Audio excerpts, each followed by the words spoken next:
Di tengah reruntuhan Perang Dunia II, Uni Soviet muncul sebagai kekuatan dunia baru.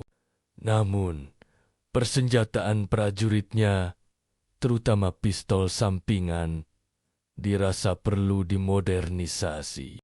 Pistol Tokarev TT-33 yang telah berjasa dianggap terlalu besar, kurang aman, dan menggunakan peluru kaliber 7,62 x 25 mm yang terlalu kuat untuk peran sebagai senjata pertahanan diri bagi perwira, polisi, dan pasukan pendukung. Uni Soviet membutuhkan pistol baru yang lebih ringkas, lebih aman, sangat andal, dan mudah diproduksi secara massal. Dari kebutuhan inilah lahir sebuah ikon, pistolet Makarova, atau yang lebih dikenal di seluruh dunia sebagai Makarov. Kelahiran sang ikon pada akhir tahun 1940-an. Militer Soviet mengadakan kompetisi untuk mencari pengganti TT-33.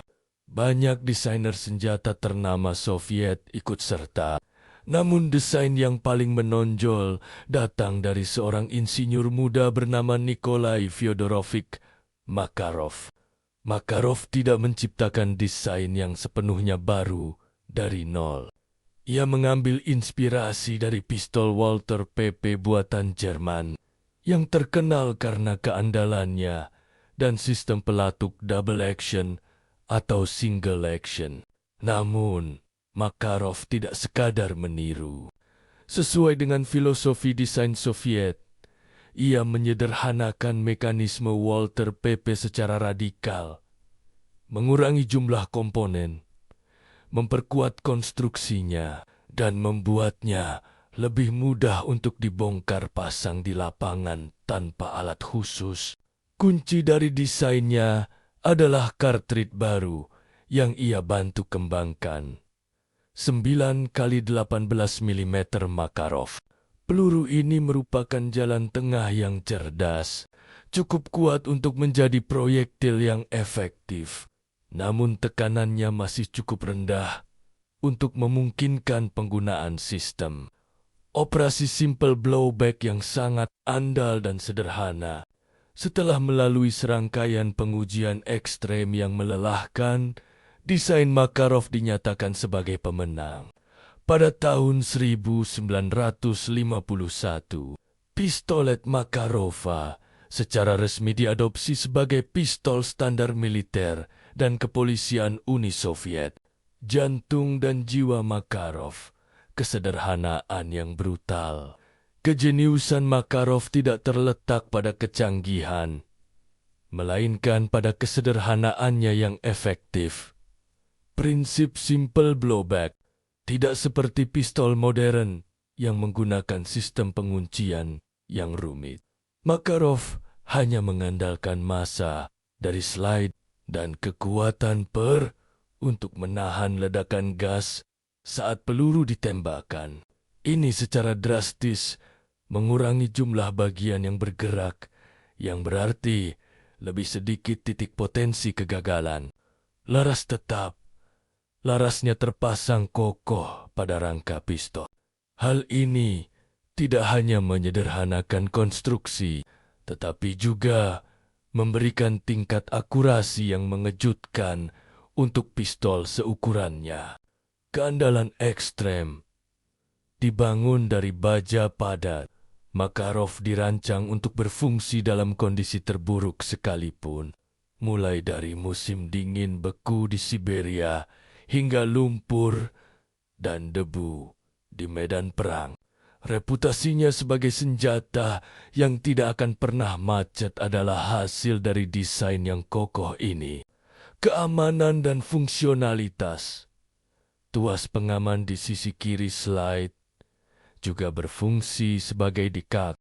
Ketika diaktifkan, tuas ini akan dengan aman menjatuhkan palu tanpa menembakkan peluru dan memutus mekanisme pelatuk, membuatnya aman untuk dibawa dengan satu peluru di dalam kamar. di garis depan sejarah. Selama lebih dari setengah abad, siluet Makarov menjadi pemandangan umum di seluruh negara Pakta Warsawa dan negara-negara klien Soviet di seluruh dunia. Pistol ini berada di sarung pistol perwira tentara merah, agen KGB, pilot pesawat tempur, hingga polisi di jalanan Moskow dan Berlin Timur. Makarov menjadi saksi bisu dari banyak peristiwa penting dalam sejarah. Dari ketegangan Perang Dingin, invasi Soviet ke Afghanistan, hingga konflik-konflik regional di Afrika, Asia, dan Timur Tengah. Ia menjadi simbol kekuatan Soviet yang sederhana namun tangguh. Sama seperti senapan Kalashnikov AK-47, warisan dan kehidupan kedua. Runtuhnya Uni Soviet pada tahun 1991 tidak mengakhiri kisah Makarov. Justru, ia memulai babak baru dalam hidupnya. Puluhan ribu unit pistol Makarov dari bekas negara-negara Blok Timur membanjiri pasar senjata surplus global bagi para kolektor dan penembak sipil di negara-negara di mana kepemilikan pistol diizinkan. Makarov menjadi pilihan yang sangat populer. Harganya yang terjangkau, konstruksinya yang sekeras baja, dan keandalannya yang legendaris membuatnya menjadi pistol yang sangat diminati. Memiliki Makarov serasa memiliki sepotong sejarah Perang Dingin yang masih berfungsi dengan sempurna. Meskipun di Rusia sendiri, Makarov secara bertahap dengan pistol yang lebih modern seperti MP443 Gretsch. Ribuan unit Makarov dan varian modernnya masih terus bertugas di unit kepolisian, pasukan keamanan, dan bahkan militer hingga hari ini.